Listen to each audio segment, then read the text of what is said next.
it's definitely like one of those times where years happen in days, right? Like that's kind of where we're at since the new elections have changes that come, and luckily Bitcoin was able to ride in on that change, and we were all very optimistic, and then we were a little scared for a little bit. There was a little shitcoinery going on for that brief period of time with the executive order for the researching digital assets, and would Solana, XRP, all these old coins become part of the reserve, but we broke through.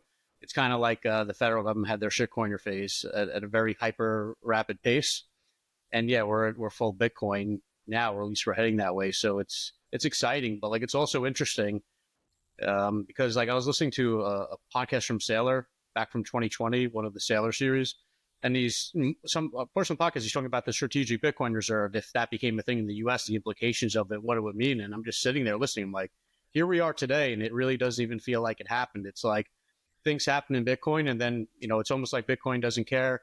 We don't care. We move past it so fast, and it's like, what's the next thing? Because it's inevitable, and it's just the U.S. is a big signal to take our strategic reserve, right? But other countries will follow, and other things will happen, and it's just kind of like, all right, what's the next thing? Just like when we hit 100K, it was like we got tired of it after a while. It was like we're sitting at like 102 for the longest time, so we get excited for things, and then they happen, and it's like, okay, it happened, and I think it's like part of us in the back of our head. We kind of know that it's going to happen because we've studied Bitcoin and we understand its implications and how it ultimately is inevitable on a global level. People will just go where Bitcoin is.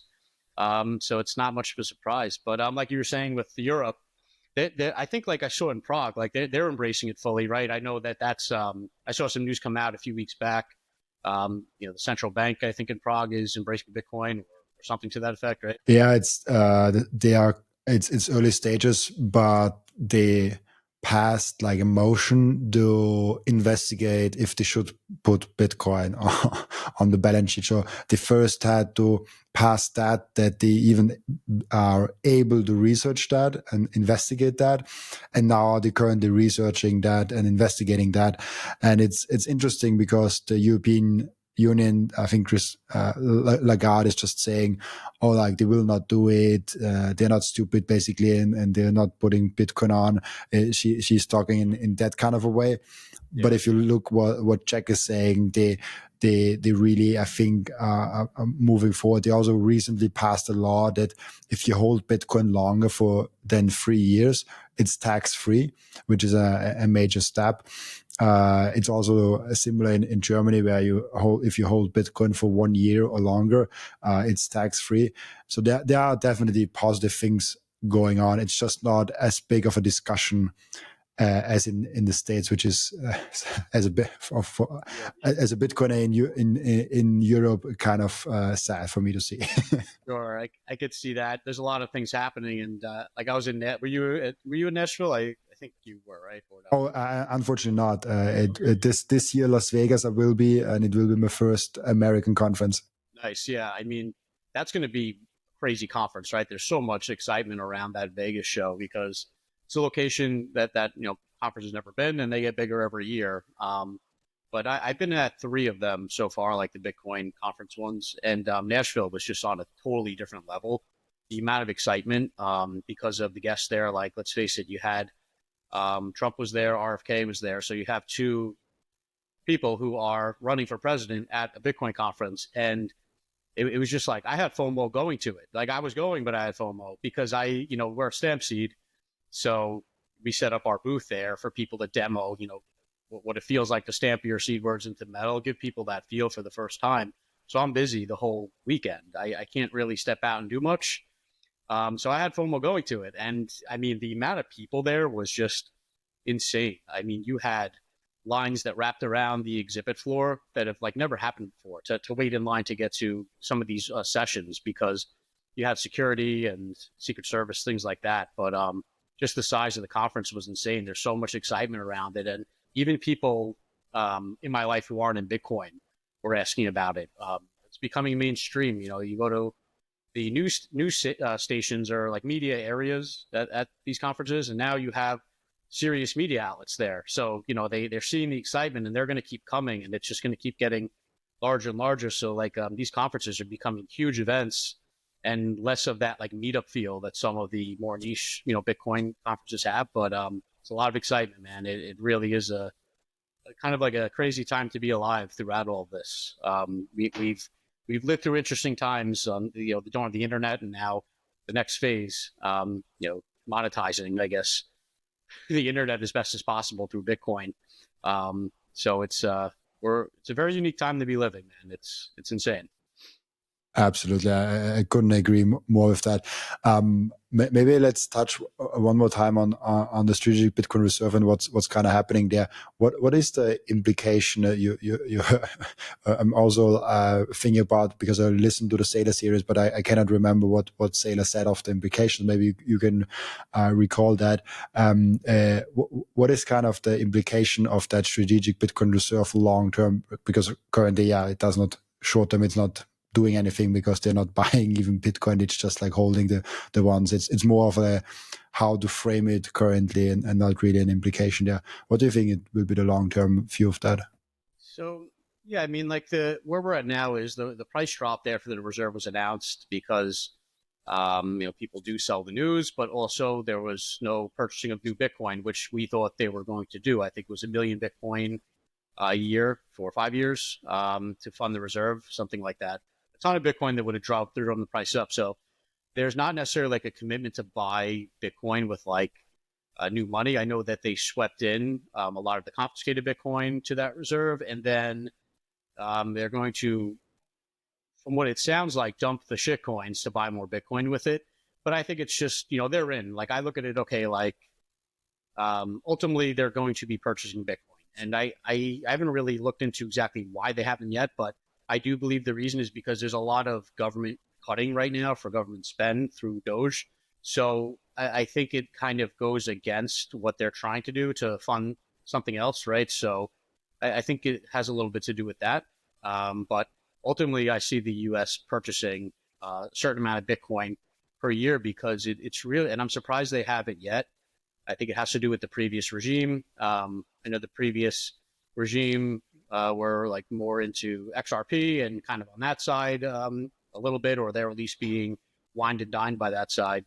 So I think it's just a matter of time ultimately, because when you look at game theory, sort of plays out. If other countries purchase this Bitcoin, it's a form of power, and El Salvador has a huge head start on most others. And there's only so many Bitcoin, right? It's just like regular plebes are fighting, or not fighting, but doing everything they can do to get as much Bitcoin as possible to front run the next segment that's coming in. The same thing's going to happen at the nation state level, at the corporate level too. There's definitely a benefit to being the first one there. So ultimately, I see them. I can't see turning back from here. The one thing that worries me is, which I haven't really heard much people talk about this, but I want to see what your thoughts are. But obviously, like the U.S. is extremely polarized, right? More than ever. I mean, it's kind of like it's almost impossible to go on social media and just deal with it because it's such an echo chamber, and it's impossible, right? So, like, my fear is that if people, right, half the country hates Trump, maybe less than half. If he embraces Bitcoin, does that align Bitcoin with the right? Right? Is there? And a lot of Bitcoiners are on the right. We have a lot of right side values. A lot of the things we do and say have to coincide with that. Obviously, there's left and right Bitcoiners, but I just worry that it becomes kind of politicized. And if the next regime comes in, who knows, right? It's kind of like unpredictable. So that's like the only fear that I have. If Trump like leans into Bitcoin extremely, which I guess he kind of did, like he has a Bitcoin watch, Bitcoin shoes. It's kind of interesting how he's branded himself out with it, but I just get worried that becomes something other people don't want to embrace just because there's a person behind it. And I hate the idea of like one person being behind Bitcoin. I think it's bad for it. Like that's why I think if Satoshi ever revealed his name, I think it would be the worst thing for Bitcoin. I just don't think people like to hate. People like to find weaknesses, and if you don't like the person, you won't invest in the coin, so or hold it. So that's the one thing that worries me. But ultimately, I think Bitcoin's inevitable. It's just a matter of what your time preference is. It's super interesting to think about that, but I don't know if you have seen that. I even interviewed one or two of those people. There is a there was a big movement of Bitcoiners for Harris. They collected Bitcoins, they collected money, and they actually, because of those things and because also Trump was turning more and more for Bitcoin, the administration or the election group around Kamala Harris was getting more and more pro Bitcoin to the end of the till the end where the election actually was. So I do, and actually every time I posted a very pro like Trump guy that came onto the podcast that talked about Bitcoin, I usually got comments of like, oh, like I'm a Democrat and Bitcoiner, I hate Trump. Like there is certainly, I think, like a big silent group that really voted for Kamala Harris, really is a Democrat, and really doesn't like Trump and doesn't like the Republicans that are still Bitcoiners. And they probably are not the majority. I think the majority is probably on the Republican side. But there is a good amount of people that are Democrats. I mean, it's just something that I observed from afar. Like I was literally one time in America for like 3 days. Yeah. So I don't have any insights in America, but from all the people from America that I spoke to and from my comments, I can see that there are Democrats, that there are people outside of the Trump gang, if you so will, that are for Bitcoin. And I think it's inevitable that Bitcoin is a political thing because it's so important in our society that politicians have to talk about it. And if politicians start talking about a thing, it gets political. if you know what I mean. Bitcoin doesn't care, but it gets in the eye of the society political. Yeah, I think I agree with that fully. But part of like the concern I was saying, would mention before, is people tend to like. I'm thinking about the next wave of people coming in, right? Or we're working towards mass adoption. We're not nearly there yet, and people still think that Bitcoin uses too much energy and it's bad for the environment. It boils oceans, and it's used for terrorism and it's used for drugs. So, and like people kind of hear these things once, and then it becomes their talking point because the Operation Mockingbird sort of effect. All these mainstream media guys are saying pretty much the same exact thing, right? Elon Musk posted something with like maybe like 20 screenshots of people just kind of chirping the same thing and echoing it. So that's a very powerful tool that most people don't have time to even read one book a year. So they kind of pick up these headlines on social media or, mainstream media, and they hear everyone talking about it. It becomes a thing. Bitcoin's bad, right? So I just worry about that part. If obviously like Bitcoin is heading the way it is, but it's annoying when these things kind of keep slowing adoption and they're completely incorrect. And I just wonder if it would be politicized in that way where who knows, that's the only thing. But it is annoying to see that, and I still get that energy and environment thought around it. I'm actually tomorrow on a small Austrian podcast invited because a friend of mine is doing there, and they had some fears around Bitcoin, and they wanted me to explain it, and they sent me a list of things. I'm like, it's like one fad after another, so it will be really fun tomorrow to talk with them because they're non-Bitcoiners and they have those questions. And I see outside of the Bitcoin world, it's still in the head of like, oh, like it uses too much energy. But even if like it's debunked and stuff like that, but people don't really read those things. Like people don't really research anything. They just see it and they're like, okay, the Bitcoin uses too much energy. They read a headline and then this is their fault. It's not even their fault. Like most people actually operate that way. They see something, they take it in, and if someone asks them about Bitcoin, that's the only thing they ever read about it. And they're like, okay, it uses too much energy. That's the only thing I know about Bitcoin. So I never met someone that actually, and it's really interesting when you have someone that says like, oh, Bitcoin is using too much energy. If you ask them 3 questions, they don't know the answer to the 4th question because they don't really have done any research. So I don't know if it's a concern because I think long term, people will adopt Bitcoin if they want or not. I think most people will never understand Bitcoin, but I don't know if how you think about the mass adoption happening.